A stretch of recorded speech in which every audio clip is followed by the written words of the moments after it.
Chinese doctors have reported a promising treatment for COVID-19. Let's get to it. Hello, everyone. I'm Chris Martinson. This is your COVID-19 update. It is Saturday, February 15th, 2020, and I want to talk about this promising treatment, but first, the numbers.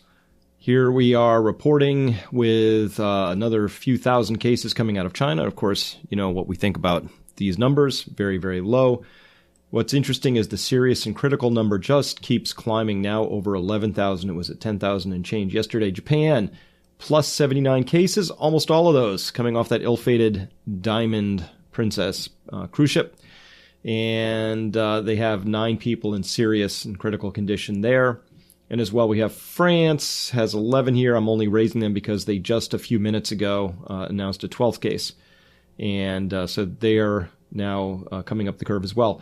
What we're seeing here in Japan and Singapore really looks like the early stages of the exponential phase. This is what the early phase would look like. These numbers are all kind of in line with that. And we're just going to see how this plays out. When you scan across all the headlines, it does kind of look like this is still gathering momentum. Got new cases in Singapore, a new case in Japan, which is the wife of an infected man who had traveled to Hawaii. I think Hawaii's got some thinking to do about what happened there, because this gentleman was over there probably in an asymptomatic but infective stage. And that first death in France, which was an 80-year-old Chinese tourist. So, of course, the older people getting hit harder. 8 new cases in Japan, not on the ship, though, in Tokyo, where city officials are just looking at everybody who rode around with the taxi drivers as best they can. I bet you can't follow everybody who was in those particular taxis. Most of those new cases in Japan, of course, on the cruise ship. And so let's go a little bit further. We're looking at this Japanese data. Let's just do it right here. 3 new cases in Japan.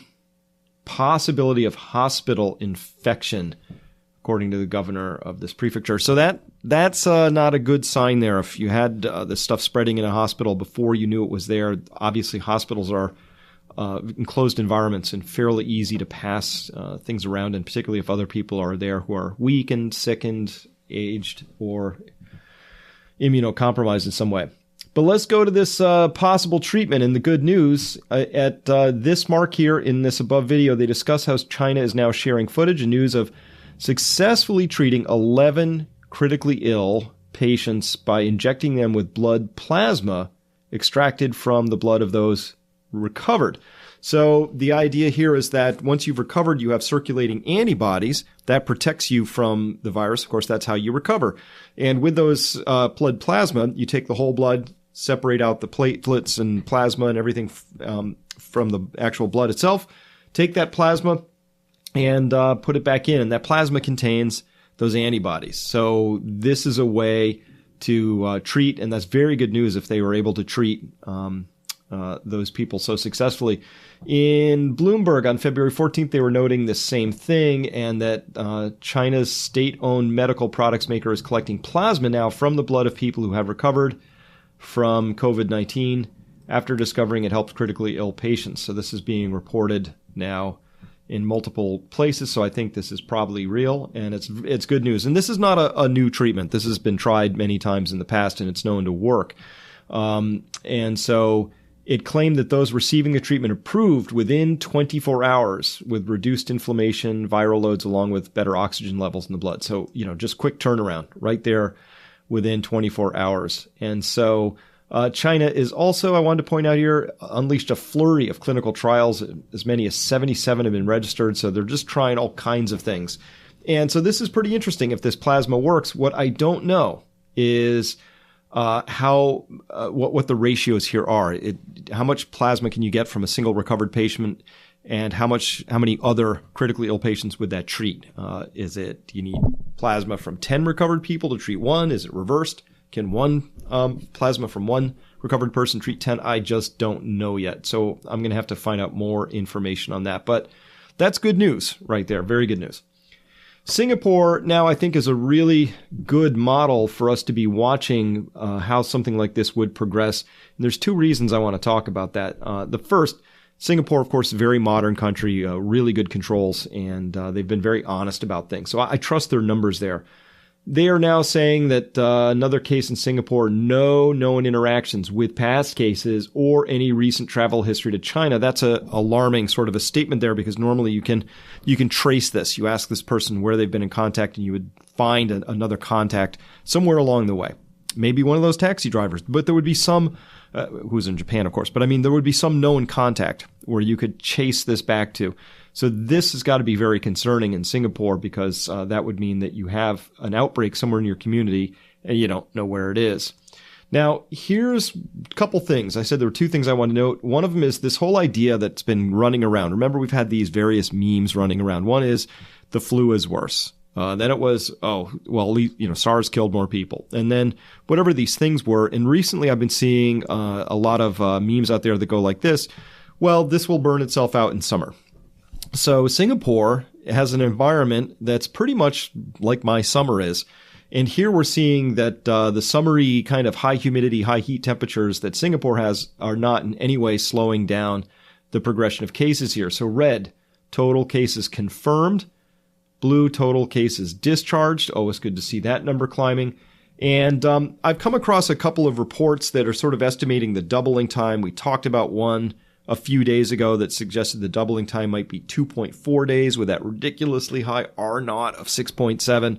This data is saying that it looks more like between 6 and 7 days, and I've come across another study that says the doubling time of this would be 6.4 days. So let's just take a quick look and see if that makes sense here. So let's start here at 4 days. So we have 4 cases here on 25th of January. And then we're at 8 somewhere between these 2 days. So that's 1, 2, 3, 4. So let's say it doubled in 4 days. And then we'll start here at 10 again, just so I can keep the numbers in my head. It looks like 1, 2, 3, 4, 5, 6 days to get out here to the 24th. How long before we get to 48 would be 1, 2, 3, 4, 5, 6, call it 7 days.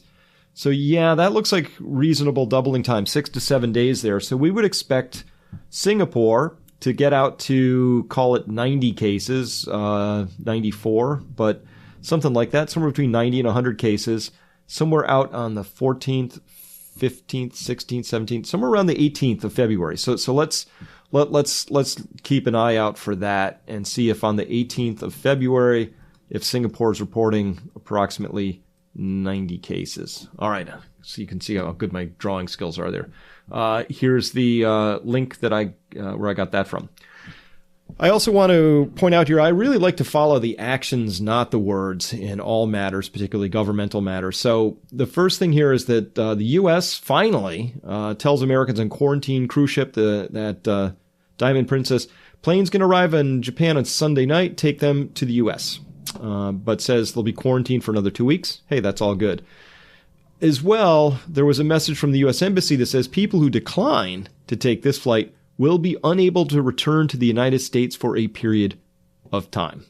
And the CDC will determine how long, it said. So these sorts of, we're going to evacuate you, and then we're going to keep you there if you fail to come home when we offer this evacuation, kind of says to me, these are the actions that those matter a lot. They're saying clearly what they intend to do here, and that they're treating this illness very, very seriously, and they don't want any more cases to come over than necessary.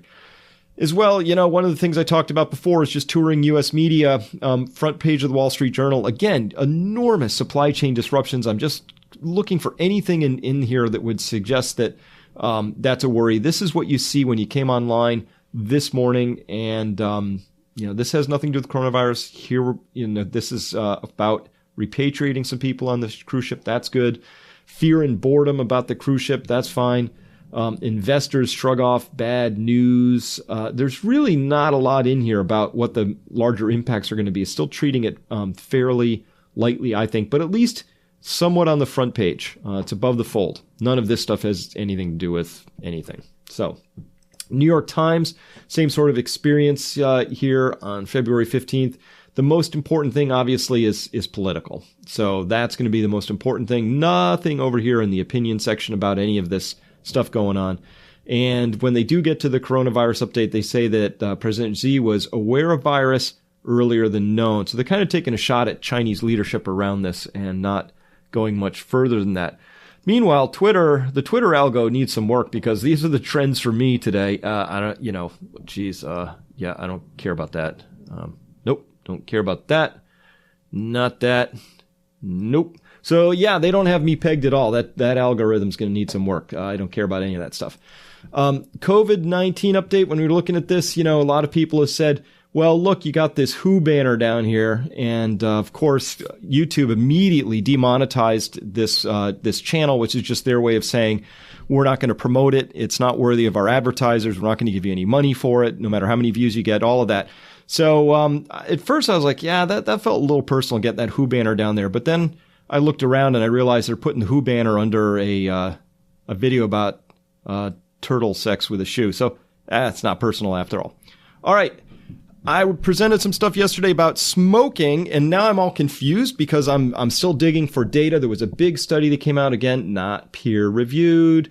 It's got a ton of doctors in here, and they're representing all kinds of very, very elite institutions. So these are the clinical characteristics of the COVID-19 infections in China. I've been looking around for something like this because it's really important to look at the actual data, and I wanted to find some actual smoking data, and they had it. So let's take a peek at this right now. Big table here. Let's decode it. These are the clinical characteristics. There were 1,099 patients with this COVID-19. And they broke them down into, this is total all patients, 1,099. 926 of that number were not severe. The remaining balance between these two numbers is 173, and they presented as severe. So first, the median age range, they said of all patients, it went from 35 to 58. Non-severe were everybody under 58, and everybody who was severe was up to 65, with a median age of 52. So non-severe, 45, severe, 52. All right, that actually has a p-value of 0.001, which means this is a significant finding. So there's a significant age stratification to this. As well, in the age group, breaking it out by all the different age strata, 0 to 14 years, only 9 of the total patients were actually in that age group. And almost all of them were non-severe. Only one was severe. So it very much does not hit this age group very, very hard at all. Again, significant. It's we can tell that that's meaningful.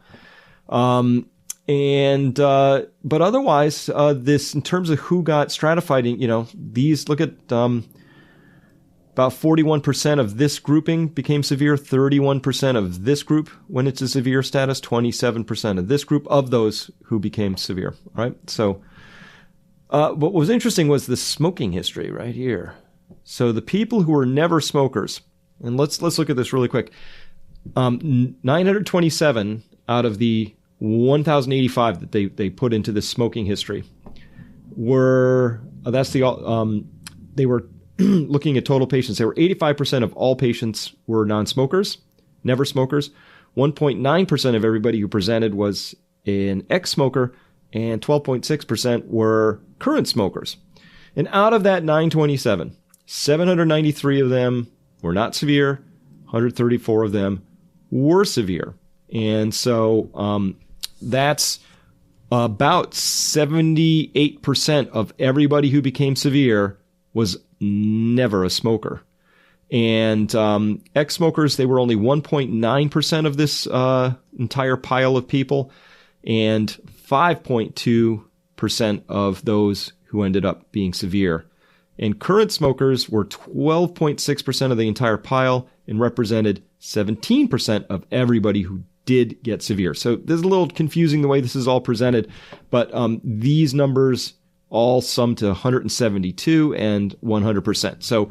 So here, I guess what we could look at is to say that if everybody who was never a smoker was 85% of the total pile and they represented just under 78% of all those who were severe, then I can look at that. It's not really super compelling, except that given this data, I don't see anything in here that says that smoking one way or the other confers any particular benefit or not. I know they've got a very low p-value here, but I don't know. If you were 85% of the total pile and only less than 78% of the severity pile. I'm not sure what that really represents here.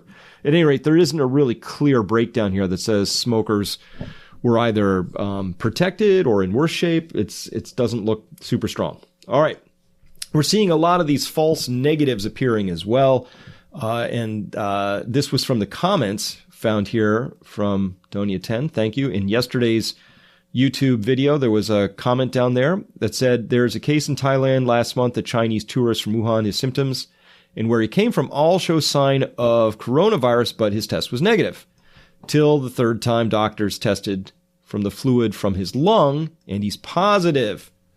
So people are showing up and testing negative all the time, but I found this picture of somebody being tested, and they're getting what looks like a very uncomfortable nasal swab there.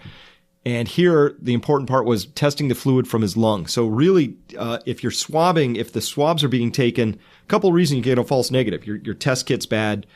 It can't detect the sensitivity. It's not sensitive enough to test the viral load you got. Or you're swabbing a place on the body which doesn't actually have any virus in it, even though there's plenty of virus somewhere else in the body. So that's always a possibility. And this COVID-19 is really known to be a lower respiratory, not an upper respiratory sort of a virus. So I could see how swabs like this may well come back negative. Prepare for how long? Well, the WHO director said Tuesday, the first vaccine against COVID-19 could be ready in 18 months.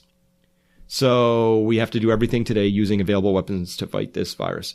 Could be ready in 18 months. Now, you've seen the articles. There's some, biotech that's looking, always these are cash-hungry biotechs, little small companies that said, we found a virus in 3 hours. A vaccine in 3 hours.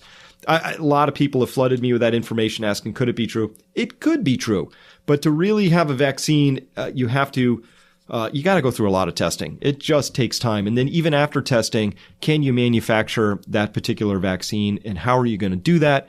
And then what's involved from there to mass produce it so that you can give it to 1 billion people, right? It's a big, long process. And when we talk about something like vaccines for ordinary flu, like normal flus that come around are these avian flus. Avian, bird, right? Well, here's how you make a vaccine. They take an egg and you inject it with the live vaccine and it grows in that egg. And then later you smash the egg open and you've got tons of virus particles that have been manufactured in that live environment for you. And then you harvest those virus particles. You inactivate the virus by some process to kill it so it's no longer infective, but it's still got the right surface shape so that when you inject it into somebody, the body detects it and antibodies are created. So the question becomes, where are you going to grow this particular virus, the COVID-19, given that it seems to like to infect human cells and that it seems to like to infect bat cells? I'm not really clear on exactly what the model would be there for developing this vaccine. So it just takes time to do something like this. So that's, I think, the reality. All right. Here's the big table right now. All of this is now true, I guess, except now I'm not sure about smoking anymore, and we're going to have to keep following that up. So we're going to have to keep digging and see what comes of that. The conclusion today, this plasma treatment sounds really very promising. I just don't know how realistic it is to be harvesting plasma. Can enough be gotten or not? So we'll have to follow that and see what the news there is. Singapore and Japan are now very much on the exponential path. No question about that. It looks like a doubling time of about 6 to 7 days is a reasonable guess right now. So we'll just keep tracking the numbers, see if that bears out to be true. I think this vaccine is still a year or more away, maybe even 18 months. We'll see. And U.S. media still downplaying all of this, as are many other countries. I'm pretty sure that Canada, the U.K., Australia, other countries are still downplaying this as well. So with that, take care, everyone. We'll see you next time.